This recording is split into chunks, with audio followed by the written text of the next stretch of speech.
ব্রহ্মপুরাণ অনুযায়ী ব্রহ্মা কর্তৃক দক্ষ প্রজাপতি রাজা নির্বাচিত হওয়ার আনন্দে ও গর্বে আয়োজন করেন এক মহাযজ্ঞ। ত্রিভুবনের সকলেই এই মহাযজ্ঞে আমন্ত্রিত ছিলেন।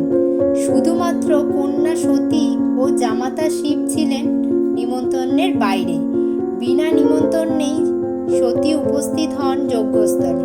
সেখানে পিতার মুখে পতি শিবের নিন্দেবাণী ও কটূক্তি শুনে ক্রোধে ও ক্ষোভে সতী দেহত্যাগ করেছিলেন।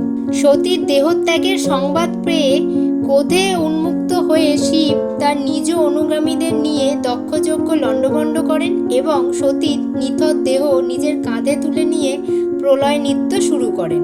এই নৃত্যের কারণে জগৎ ধ্বংস হওয়ার উপক্রম হলে জগৎপালক বিষ্ণু তার নিজ সুদর্শন চক্র দ্বারা দেবী সতীর দেহ ছিন্ন বিচ্ছিন্ন করে দেন। সেই খণ্ডিত দেহ যে যে স্থানে পতিত হয়েছিল সেখানেই গড়ে ওঠে এক একটি শক্তিপীঠ।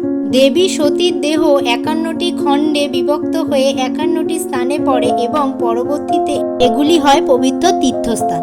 এরকমই একটি শক্তিপীঠ হল কঙ্কালীতলা মন্দির। এই সমস্ত বিষয় নিয়ে আলোচনা করব এই পর্বে। নমস্কার বন্ধুরা, আমি শর্মিলা আর আপনারা দেখছেন আদি ধর্মকথা। কঙ্কালীতলা মন্দির ভারতের পশ্চিমবঙ্গ রাজ্যের বীরভূম জেলার বোলপুরে কোপাই নদীর তীরে অবস্থিত।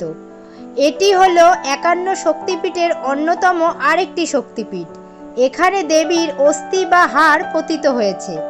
এই পীঠের অধিষ্ঠাত্রী দেবীর নাম দেবগর্ভা এবং পীঠরক্ষক ভৈরবের নাম রুরু। দেবীর মন্দির সংলগ্ন একটি কুণ্ড রয়েছে, যা নাকি এই মন্দিরের সঙ্গে বহু মহত্ব লুকিয়ে রেখেছে। কুণ্ডের মধ্যে কয়েকটি প্রস্তরখণ্ড আছে, যেগুলি সাধকরা দেবীর দেহের অংশ হিসাবে চিহ্নিত করেছেন। এই প্রস্তর খণ্ডগুলি 20 বছর অন্তর কুণ্ড থেকে তোলা হয়। পরে পুজোর পর সেগুলি পুনরায় কুণ্ডর জলে আবার ডুবিয়ে রাখা হয়। কথিত আছে কঙ্কালীতলার কুণ্ডের সঙ্গে কাশীর মণিকর্ণিকা ঘাটের সরাসরি সংযোগ আছে। কঙ্কালীতলার সঙ্গে জড়িয়ে আছে নানা রকম অলৌকিক ঘটনা, তাই পর্যটকদের কাছে এটি একটি আকর্ষণীয় স্থান। কঙ্কালীতলা গুপ্ত তন্ত্র সাধনার জন্য খুবই বিখ্যাত। সাধকদের পাশাপাশি এখানে সারা বছর সাধারণ পর্যটকদের ভিড় লেগেই থাকে। বীরভূম জেলার অন্যতম পর্যটন ক্ষেত্র শান্তিনিকেতন থেকে 8 কিলোমিটার দূরত্বে রয়েছে এই কঙ্কালীতলার সতীপীঠটি। জনশ্রুতি অনুসারে সতীর দেহত্যাগের পর শিবের পীঠ থেকে কাঁখাল বা কাঁধ এখানেই পতিত হয়েছিল বলে মনে করা হয়। এখানেই নিমজ্জিত রয়েছে সেই মায়ের কাঁখাল। দেবী সতীর কাঁখাল এই কুণ্ডের ঈশান কোণে নিমজ্জিত অবস্থায় রয়েছে বলে মনে করা হয়। দেবী ছাড়াও কুণ্ডে রয়েছে পঞ্চ শিবলিঙ্গের অবস্থান। বিশ্বাস এই যে কোমর বা কাঁখাল থেকে স্থানীয়ভাবে দেবীর এখানে নাম হয়েছে কঙ্কালী। তবে পৌরাণিকভাবে এখানকার দেবী দেবগর্ভা নামেও পরিচিত। এই প্রচলিত নাম অনুসারেই এখানকার নাম হয়েছে কঙ্কালীতলা।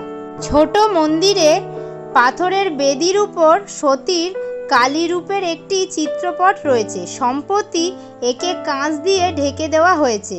চৈত্র মাসের সংক্রান্তিতে দেবীর এখানে মূল উৎসব পালিত হয়। সেখানে কুণ্ডেই মায়ের পুজো করা হয়। সেই সময়ে মন্দিরকে ঘিরে মেলাও বসে। এছাড়া পৌষ সংক্রান্তি ও কৌশিকী অমাবস্যাতেও খুব বড় করে এখানে পুজো করা হয়। কঙ্কালীতলার মন্দির অবস্থান করছে প্রকৃতির মাঝেই। মন্দিরের আশেপাশে আজও রয়েছে বনস্পতির সুনিবিড় ছায়া। খানিক দূরত্বে রয়েছে শ্মশান। বহু তন্ত্র সাধকরা এখানে সাধনা করে গেছেন। এখনও এই মন্দির তন্ত্র সাধনার পীঠস্থান হিসাবে বিখ্যাত। এই মন্দিরে ভক্তরা মনস্কামনা জানিয়ে দীপ জ্বেলে কুণ্ডের চারপাশে প্রদক্ষিণ করে থাকেন এবং সুশৃঙ্খলভাবেই তারা পুজো দেন। এখানে পুজো দেওয়ার ক্ষেত্রে কোনো কড়া বিধিনিয়ম নেই। ভিডিওটা ভালো লাগলে লাইক ও শেয়ার করবেন এবং সাবস্ক্রাইব করে আমার সঙ্গে থাকবেন।